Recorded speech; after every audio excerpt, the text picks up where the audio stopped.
The history of Freemasonry, one of the world's best kept secrets. We know the foundation of most countries, being Ethiopia, Egypt, America, Spain, Mexico, so on and so forth, started with a group of brothers, and of course had some great sisters along with that, that basically helped to establish a civilization. Masonry basically started when the first builders began to build, whether it was log cabins or stone buildings, but most of us are familiar with the pyramid on the dollar bill, which is the world's best kept secret. They say, where's the best place to hide a thing? Right under your nose, you know, which is in everybody's pocket. The dollar bill, which says Novus Ordo Seclorum, the New World Order. Now, a misinformation that's been put out there is that this New World Order is some evil group. The New World Order is the so-called African American and or righteous people, you know, that basically are trying to bring about a new righteous teaching. This was set up by Sir Francis Bacon, which was basically set up, Masonry in America was set up by Benjamin Banneker, and of course, we think Benjamin Banneker is Prentice Hall, or that's what he meant, which is in Prentice Hall. You know, that's another story for another time. You know, of course, they say he basically initiated or taught George Washington and Benjamin Franklin. But going back to the origins of Freemasonry as we know it, it goes back to ancient Ethiopia. In basic ancient Ethiopia, with the original builders in stone. You know, we built Egypt. Ethiopians built Sumeria. And I know as I say we because that is my lineage on my father's side. You know, going back to Beta Israel, the Falashas, as mentioned, you know, me being a Rebbi or a rabbi, you know, teaching from the teachings of Ethiopia and Beta Israel. But Masonry basically is a priesthood of men that study the Bible, which is the great light, you know, but teach it from a scientific perspective. It is not considered separate. You know, so basically Ethiopia, the founders of ancient civilization, you know, were the founders of all the world civilizations after the Great Flood. Now, Masonry, in a modern day sense, at least the teachings anyway, started with King Solomon. Solomon building a temple to God. You know, but if you read in 1 Kings chapter 1, verse 33, it talks about David anointing Solomon in Gihon. We know in Genesis 2:13, they say Gihon is in Ethiopia. So it's telling you that David is anointing Solomon king over the house of Israel, or Beta Israel, before he built this temple in stone to God, which really he was rebuilding. This same Solomon in archaeological circles is known as Akhenaten. Akhenaten found in his Telemarna, which is the same as Amharic or Edomania, you know, they found Sumerian tablets written by him talking about Saul and talking about David. So if he's not Akhenaten, known as the Sun Man, or Solomon, or Sun Man, then who else is King Solomon?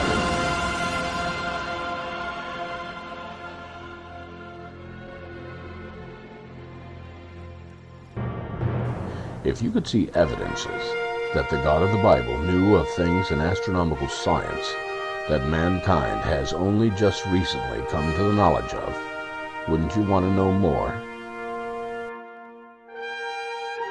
Jesus said, "There shall be signs in the sun, and in the moon, and in the stars."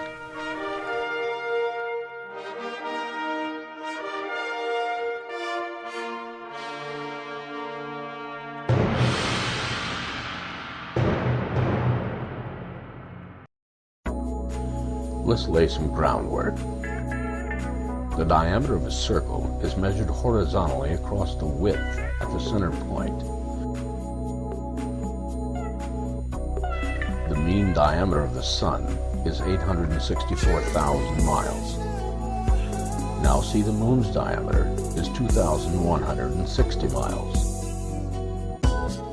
Now keep these numbers in mind, 864 and 216. At one point, man used his own body parts to measure: a handbreadth of 6 inches, a foot 12 inches, a forearm, hand included, 18 inches. God told Ezekiel to proclaim the accurate measure of a cubit, and that he did. A cubit is a cubit and a handbreadth. That's in Ezekiel 43:13. The elbow or cubit of a man equals 18 inches, and a handbreadth is 6 inches. gives us a cubit of 18 inches plus 6 inches equals 24 inches or 2 feet. God was very specific in the measures he gave to Noah, Moses, Joshua, Solomon, Ezekiel, and others. In fact, in the book of Hebrews, New Testament Epistle 8:1 and 5, it states, "The sum of the law spoken of in the Old Testament is an example and a shadow of heavenly things." In the beginning, in the book of Genesis 1:14, God created two great lights, the greater light and the lesser light, and ordained them to give light upon the earth. In Luke 21:25, Jesus said that in the end times there would be signs and or indications given from heaven in the sun and in the moon. The prophet Enoch also said that righteous measures would be given in the last days that would reveal the secrets contained in the truth. Let's see.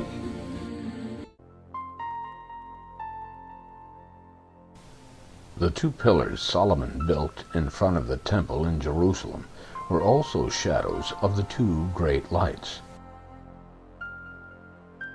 Each pillar was 18 cubits tall.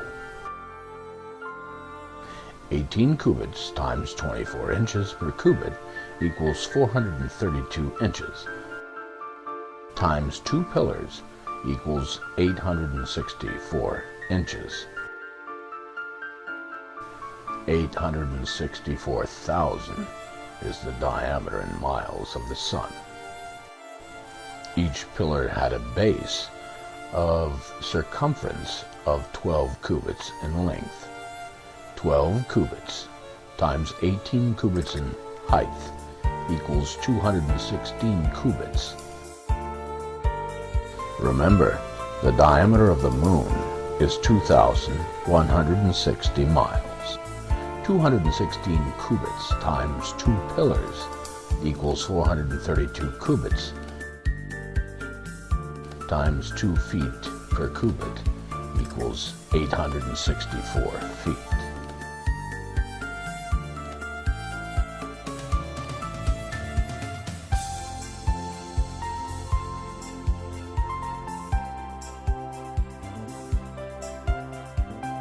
The diameter of the sun has 864,000 miles in its diameter.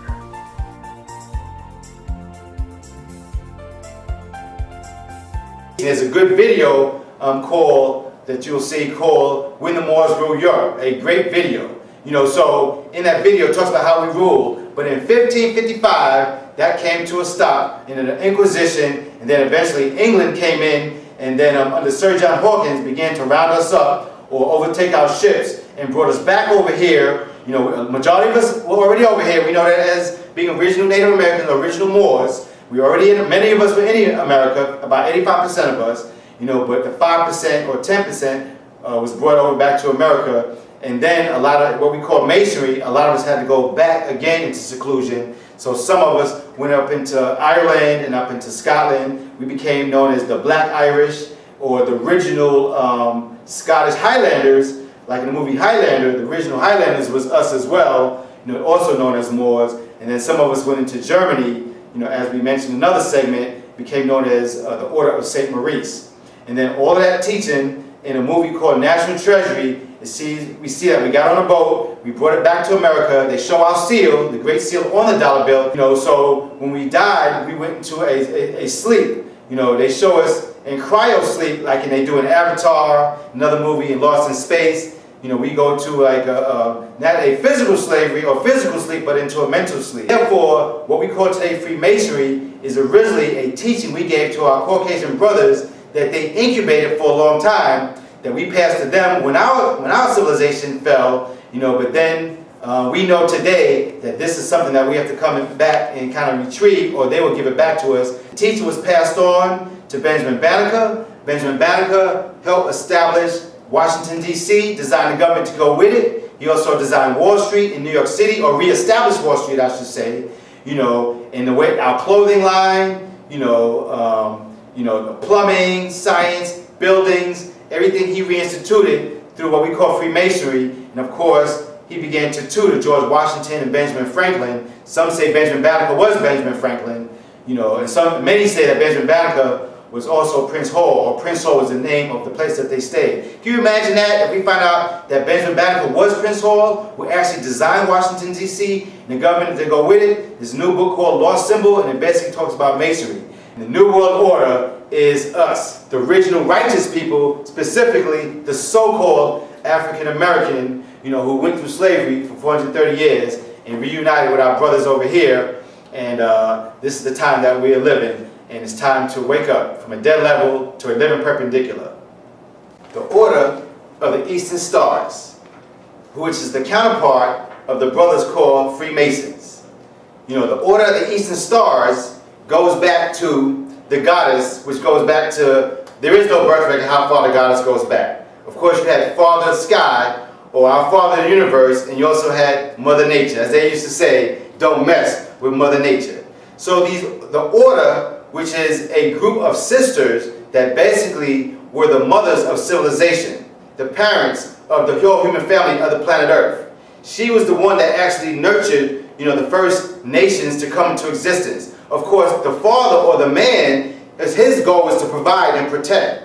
He would travel the 7 seas or throughout the universe, or however you want to look at it, as far as, trying to get that which was necessary for the children. So the Order of the Eastern Stars, as we know it today, is based on the sighting of the Eastern Star, or the Star of the East, which was when Jesus was born. They said, did you see the star in the East? So when we read that in what we call the New Testament, or the Gospels, or the Injil in Aramaic, basically what it's talking about, the constellations. The constellations, all of us are born under one of those 12 constellations. Just as our brother, who is our brother, Yeshua, known as Jesus, when he was born, it was special, just like when you and I are born, with the God within, as the sisters have the goddess within them, as far as called Mother Nature. The teachings of this goes back to ancient Egypt and ancient Native American history, back to ancient Asia. The goddess is not something that has never been new, as mentioned, just as well as the Father. But in this case, we're talking about the goddess and how she began to put together an order of sisters. You had sisters, you had mothers, you had widows, you had daughters. This is what the representation of the Order of the Eastern Star means. When you see it on the back of a car, you see a 5-point star. The 5-point stars have different colors in them. You see white, you see green, you see red, you see yellow, you see blue. When you take the 5-point star, my grandmother was in New York as a grand officer. On her certificate, the 5-point star was right side up. It had the white on top, had the green, then the red, then the blue, then the yellow. If you follow the colors clockwise of the white, because just as King Solomon is the head of the Masons, you would figure that Esther would be on top instead of turning it upside down. We don't know who did that. Somebody turned it upside down and put the crown back on the ground, which it looks like the 2 legs are going up. So that doesn't sound good. So we turn it right side up, as my grandmother had on her certificate, and of course she was part of Prince Hall affiliation. So when you take it and turn it right side up, you have Esther, which is the white. You go clockwise. You have the green, which represents really the AKAs in 1908. You go around clockwise again under that. You have the red, which was Electa, which is 1913. Then you go around some more, and then you have the blue, which as I mentioned was Eta, 1920, Zeta Phi Beta, and then of course last but not least, you have the yellow, which was Sigma Gamma Rho, whose colors are blue and gold, which is on an Eastern Star symbol, which is the gold.